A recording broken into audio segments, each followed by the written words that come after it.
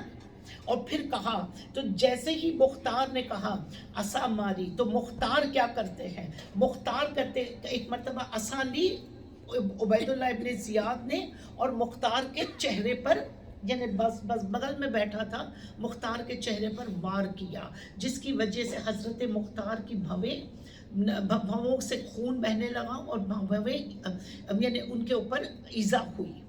جیسے ہی مختار کے خون کے قطرے ان کے رخساروں پر اترنے لگے، اس نے کھڑے ہوئے ابن زیاد کے ایک ذاتی اور پرسنل باڈی گارڈ، جو ذاتی باڈی گارڈ تھا، اس کے کمر میں ہاتھ ڈالا اور اس کی تلوار نکالی، اور تلوار اسی کی تلوار سے ابن زیاد کی گردن کی طرف دوڑا کہ ابن زیاد اٹھ کر زنانے میں چلا جاتا ہے. ابن زیاد اٹھ کر زنانے میں چلا جاتا ہے. وہاں سے حکم آیا کہ اس کو گرفتار کیا جائے. اب سنیے ظلم و تشدد کی داستان. Why did Karbala happen؟ اگر یہ چار کھلی فضاؤں میں ہوتے نا یہ نمائندے آل محمد، تو کربلا کی کسی اور طرح سے زبر و زیر لکھی جاتی. حضرت مسلم، حضرت عباس، حضرت مختار، میثم تمار، یہ ایسے شجاع تھے کہ اگر یہ کھلی فضاؤں میں ہوتے تو کربلا کی تاریخ کچھ اور طریقے سے لکھی جاتی.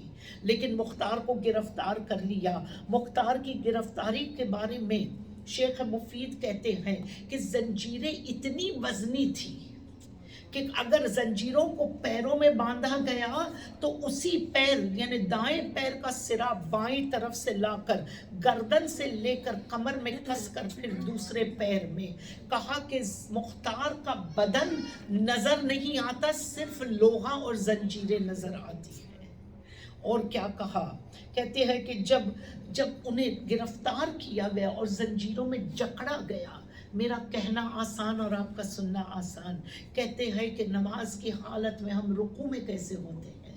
کہا مختار کو رکوع کے عالم میں، یعنی اتنا جھک گئے حضرت مختار کہ وہ رکوع کے عالم میں آ کر ایسے میں 75 فیٹ کی گہرائی میں ایک ایسا قید خانہ ہے جس قید خانے کی how many of you have been to Samarra and how many of us have seen the pole of Malabiya, you know, the round structure which is outside. There's a tower which is outside the haram of Imam Askari alayhi salam, the Askari ayn.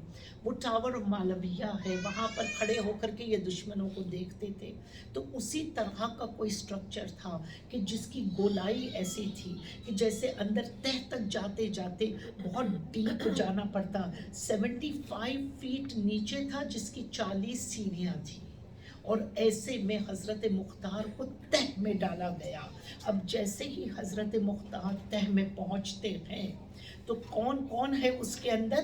کہا اس زندان میں already سلیمان سرد خزائی، یعنی all the crème de la crème of Kufa, جن کے پاس ثروت تھی، دولت تھی، حکومت تھی، جو صاحب حیثیت تھے، جو کوفے میں ایک چاہو حشم رکھتے تھے، ان سب کو گرفتار کر لیا گیا تھا.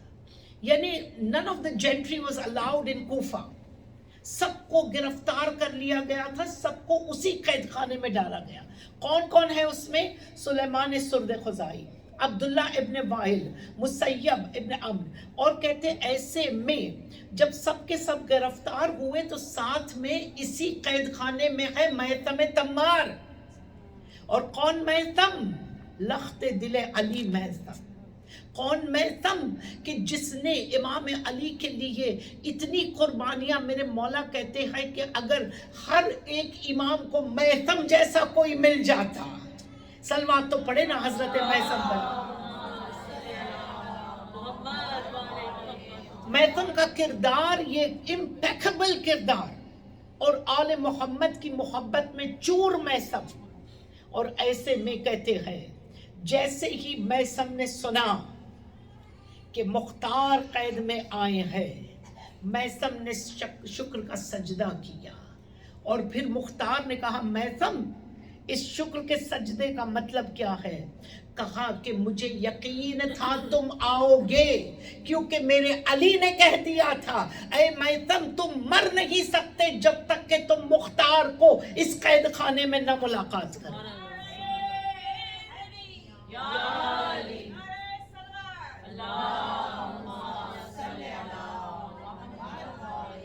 اور جیسے ہی مختار نے کہا کہ مجھے یہاں پر قید کر کر کے بھیجا گیا ہے، میثم کہتے ہیں مختار سب سے پہلے تو علی کا سلام قبول کرو.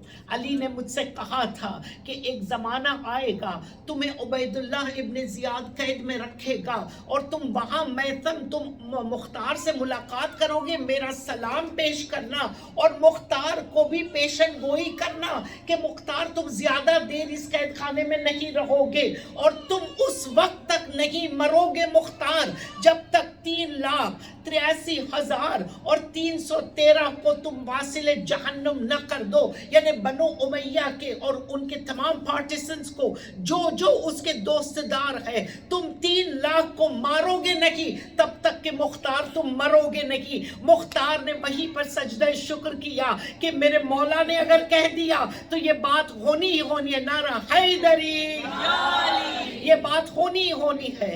اور مختار اور میثم اب کہتے ہیں کیا ہونے لگا. اب دیکھیے جب ٹراما سچویشنز ہوتے ہیں اور جب قید ایسے تشدد کی باتیں ہوتی ہے تو لوگوں کا morale جو اندر ہوتے ہیں قیدی، ان کے morale بہت لو ہوتے ہیں. اب ان کے morale کو بوسٹ کیسا کیا جائے، ان کو تیار کیسے کیا جائے، ان کو آمادہ کیسے کیا جائے. تو کہتے ہیں کہ روز قیدی ایک دوسرے کو دلاسا دیتے تھے. کیا کہتے تھے؟ یہ قید خانے میں سے ہمیں رہائی ملے گی. حضرت مختار اب آ گئے، اب کچھ نہ کچھ تو ہونے والا ہے، کچھ چیزوں کی پیشن گوئی ہونے والی ہے. کہا دیکھو ایک دوسرے کو قیدی دلاسا دیتے تھے اور دلاسا دیتے دیتے کہا 4,500 کوفیوں کو اس ایک چھوٹے سے تنگ قید خانے میں عبید اللہ ابن زیاد لعنت اللہ علیہ نے گرفتار کیا تھا. اب آپ سوچیں تنگ قید خانہ، غلاظت بھی وہی ہو، باہر نکل نہ سکے، 75 فیٹ بلو دا گراؤنڈ، اور ایسے میں نہ کھلی ہوا اور اسی میں گھٹ گھٹ کے مر جانا، وہیں پر رہنا، وہیں پر سونا، کھانے کے نام پر روٹی کے ٹکڑے آتے ہو تو پھر کس طرح سے یہ سروائیو کرتے. کہا کہ روزانہ کوئی مر جاتا تھا، روزانہ مر جاتا تھا. اب کیا کرتا تھا عبید اللہ؟ دیکھیے کتنی زلال، اتنا ذلیل تھا، اس قدر وہ he was اتنی ٹرنک تھی، اتنا ٹائرنٹ تھا وہ کہ جب وہ کوئی مر جاتا تھا تو کہا لاش کو باہر نہیں نکالتے تھے. 2 reasons. The books that we have referred to, 2 reasons. کہا کہ لاش، پہلی ریزن، اگر لاش باہر آئے گی تو جو وارث ہوں گے وہ واویلا کریں گے، ماتم ہوگا، انقلاب آنے کا ڈر. اور عبید اللہ ابن زیاد کسی صورت میں، کربلا ابھی تازہ ہے، کسی صورت میں انقلاب وہ نہیں چاہتا. وہ چاہتا ہے کہ یہ جو قافلہ ہے وہ کوفے سے پاس ہو جائے، دمشق کی طرف چلا جائے اور میری رعایت کو کچھ نہ ہو. اسی لیے تو اسے گورنر بنایا، بشیر کو ہٹاؤ اسے لاؤ. کیونکہ یہ وہ ظلم کرنے والا بشیر نرم تھا. تو عبیداللہ ابن زیاد مرتا ہے مر جائے، اسے باہر نہیں نکالنا. دوسرا ریزن کیا ہے؟ لاش سڑے گی، گلے گی، بیماری پھیلے گی، لاش کے اندر بدبو، لاش کے اندر کیڑے پڑیں گے، اور وہی چیزوں سے وہ دوسرے قیدی خود بخود اپنی موت مریں گے. This was his intention. اسی لیے لاشوں کو باہر نہیں نکالتے تھے، وہ وہی مر جاتے تھے. اب یہ سارے جو قیدی تھے ایک ایک لاشا دیکھتے تھے اور امید باندھتے تھے حسین آئیں گے، حسین آئیں گے. انہیں کیا خبر کہ حسین کربلا میں سر کو کٹا کر شہید ہو چکا ہے. انہیں نہیں پتا، امید پر دنیا زندہ رہتی ہے.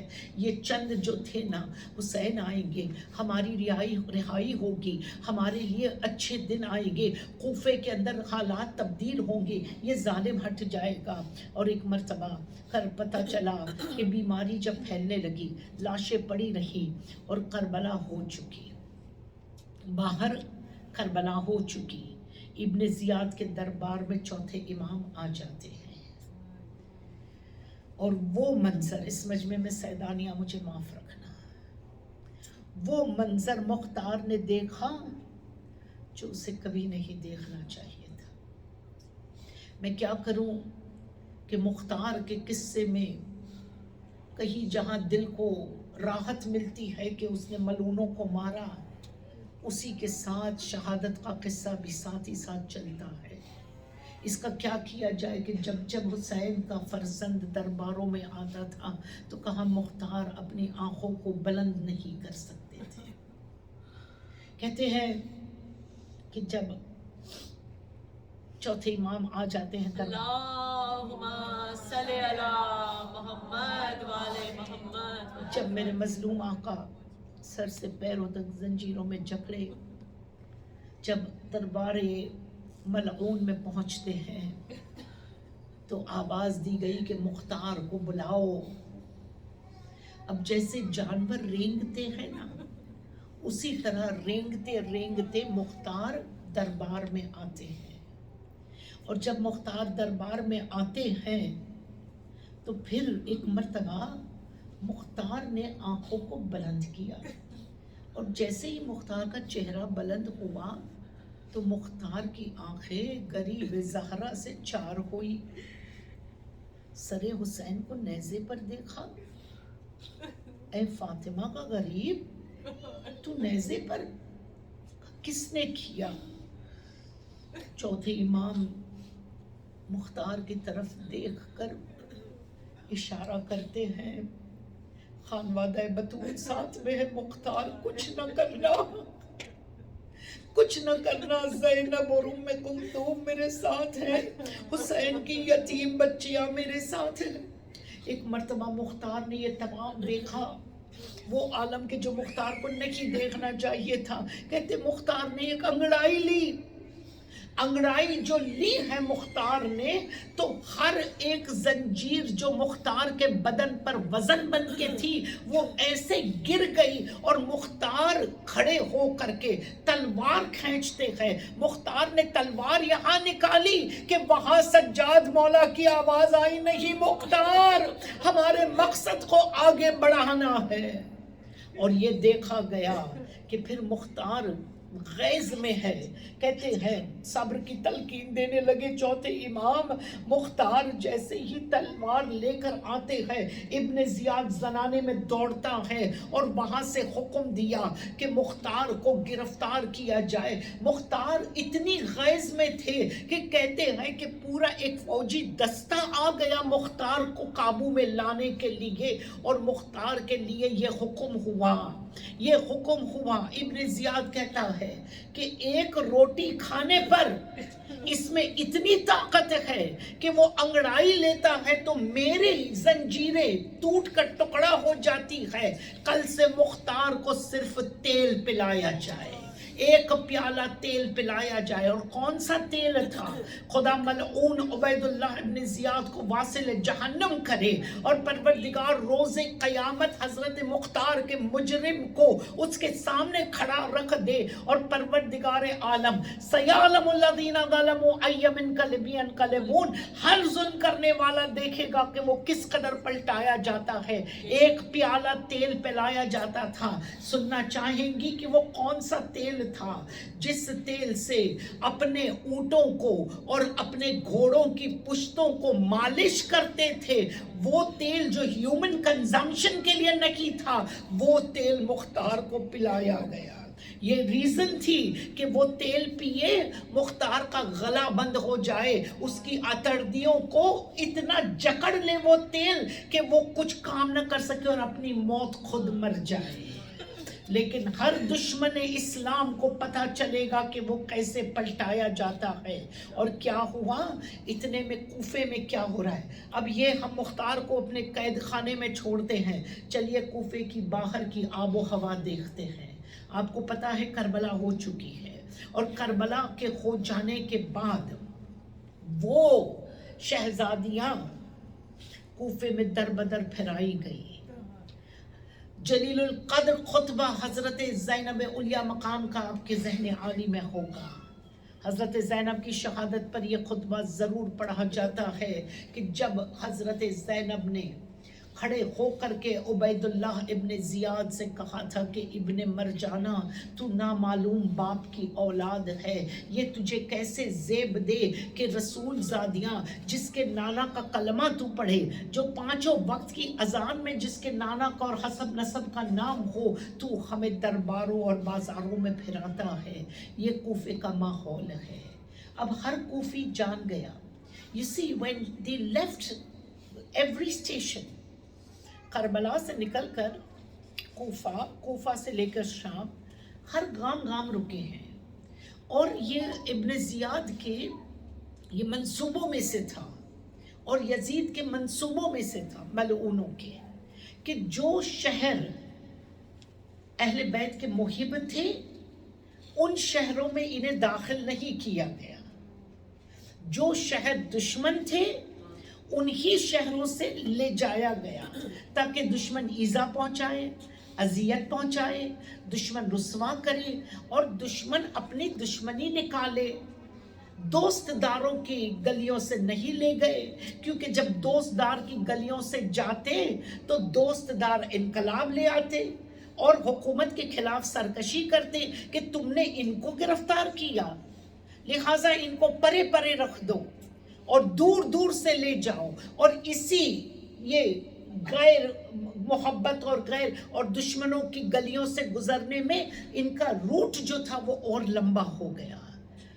پروردگار جنہوں نے شہزادیوں کو اس طرح دھوپ میں گام پھرایا، ان پر لعنت بے شمار لعنت. ایک مرتبہ کوفے میں کیا ہو رہا ہے، سارا کوفہ سمجھ گیا کہ ہم سے بڑی غلطی ہو گئی. کوفی اپنے ابا میں منہ ڈال کر رونے لگے نا، تو حضرت ام کلثوم نے یہ تاریخی جملہ کہا کہ رو کوفیو، رونا تمہارا مقدر بن گیا، تم نے افضل ترین کو مارا، رو تمہارا مقدر ہے رونا. اور جب کوفی روتے تھے نا تو ابن زیاد کے لشکر اور ان کے سپائز جو تھے، ان کے جاسوس تھے، وہ ہمیشہ نظر تاکتے تھے کہ کون ہمدردی میں رو رہا ہے، کون حسین کا ہمدرد ہے، کون سوچتا ہے کہ عبیداللہ ڈid the wrong thing، کون ہے جو ہمارے فیصلے کے خلاف اپنے اشک بہاتا ہے. اشک بہانے پر بھی پابندی تھی. ہم تو بہت خوش قسمت ہے کہ ایسے ملکوں میں بیٹھ کر ہم عزائے شبیری کرتے ہیں. We have the freedom of expression.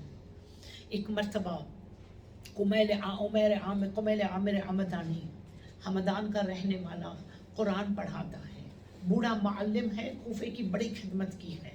قمیل عامر حمدانی ایک مرتبہ پیاس سے بے حال ہونے لگے. عرب کی دھوپ تھی، اور جیسے ہی دھوپ میں پانی کی پیاس لگتی ہے تو اب وہاں پر جیسے کہ ابھی بھی سقائی بہت ہوتی ہے، you know when there is a drought, یہ لوگ مشق کے اندر پانی بھر بھر کے سقائی کرتے ہیں، لوگوں کے گھروں میں جا کر پانی دیتے ہیں.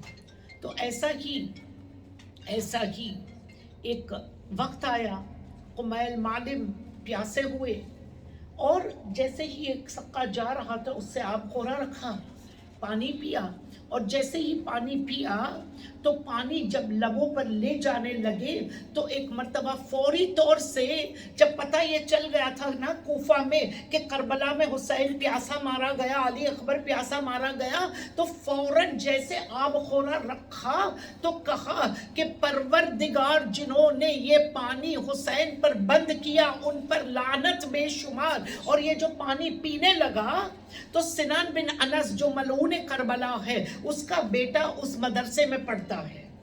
اب سمجھ گئے آپ، مدرسے میں خود جاسوس ہے سنان کا بیٹا. اب سنان کے بیٹے نے جیسے ہی معلم کی زبان سے یہ سنا تو معلم سے پوچھا کہ معلم بتا دے کیا تو میرے بابا کے اوپر ابھی لعنت کر رہا تھا، کیونکہ میرا بابا کربلا میں گیا تھا اور حسین کو مارنے میں میرا بابا بھی تھا شامل. قمیل عامر ہمدانی سمجھ گئے کہ ابھی بات کچھ اور رنگ لے سکتی ہے. اس نے بات آئی گئی کر دی اور کہا نہیں، میں نے تیرے بابا کے بارے میں نہیں اب تقیہ کرنا، کیونکہ اس سے ظالم کے زمانے میں آپ رہ رہے ہو. آج ہم ڈائریکٹلی افیکٹڈ نہیں ہیں کچھ رولر سے، تب بھی ہمیں ہمارے سوشل میڈیا کے اوپر بھی نظر رکھی جاتی ہے کہ تم کیا لکھتے ہو، 10 دن کے لیے تمہیں بین کر دیا جائے گا، تمہارا اکاؤنٹ بلاک کیا. جب we are not even directly connected yet our thoughts اگر ہم پورٹری کرتے ہیں تو ہمارے اوپر حکومت کی آنکھیں آتی ہے. تو پھر وہ تو خود وہاں پر نفس و نفیس رہ رہا ہے جہاں ظالم اسے دن رات دیکھ سکتا ہے. تو قمیل عامر، people say why did he say no to Sinan? You see, you have to use your intelligence, you have تقیہ. اسی لیے تو اسلام میں اتنا اہم بتایا گیا. تو سنان کے بیٹے سے کہتا ہے کہ میں تمہارے بارے میں نہیں کہہ رہا تھا، وہ تو فلاں فلاں فلاں. اچھا لیکن سنان کا بیٹا ہے، جتنا شاطر باپ ہے وہی بیٹا ہے. The fruit doesn't fall too far from the tree. ایک مرتبہ سنان کا بیٹا گھر جاتا ہے، راستے میں پتھر اٹھایا، اپنے آپ کو زخمی کر لیا. دیکھیے، اپنے آپ کو زخمی کر لیا، لہو لہان ہوتا ہے. اور لہو لہان جب ماں کے پاس پہنچا تو ماں نے کہا میرے لال تیرا یہ حال کس نے کیا؟ کہا بوڑھے معلم قمیل نے کیا. معلم قمیل نے کیا. اس نے اپنے بیٹے کا ہاتھ تھاما. کہا کیوں کیا؟ کہا بابا کو اس نے گالی دی، اور جب میں نے بابا کو گالی دینے پر اعتراض کیا تو اس نے مجھے پتھر مارا. اب وہی ہاتھ کو پکڑ کر اپنے بیٹے کو عبید اللہ ابن زیاد کے دربار میں لے آتی ہے اور کہتی ہے دیکھ یہ تیرے معلم جس کو تو نے اپوائنٹ کیا ہے مدرسے کے لیے، یہ دیکھ یہ کیا کر چکا ہے میرے بیٹے کے لیے. عبید اللہ ابن زیاد نے کہا اچھا. معلم کو بلایا جاتا ہے. معلم کو بغیر سوال و جواب کیے قمیل کو اسی زندان میں ڈالا جاتا ہے جہاں پر حضرت مختار گرفتار عالم ہے. ایک مرتبہ جیسے ہی معلم کو آتے دیکھا، مختار دوبارہ سجود میں گر جاتے ہیں. کہتے معلم تو میری رہائی کا پروانہ لے کر آیا ہے، تو میرے لیے آیا ہے، گرفتار ہوا ہے. ایک مرتبہ قمیل کہتا ہے کہ میں بہت سوچتا رہا، میں نے کبھی جب آواز آئی تھی حسین کی کہ میری مدد کیجیے، حلمن کی صدا سنی تھی تو میں نے کوئی داد و فریاد نہیں دی تھی. میں اپنے گھر، دیکھیے دس از آور ٹیمپرمنٹ ٹو، کہ جب حضرت آئیں گے نا اور حضرت آواز دیں گے تو شاید ہماری ذہنیت خدا نہ کرے ایسی ہو. ایک مرتبہ قمیل کہتا ہے جب حسین نے بلایا نا تو میں نے کانوں کو پلٹا دیا. اللہ اکبر.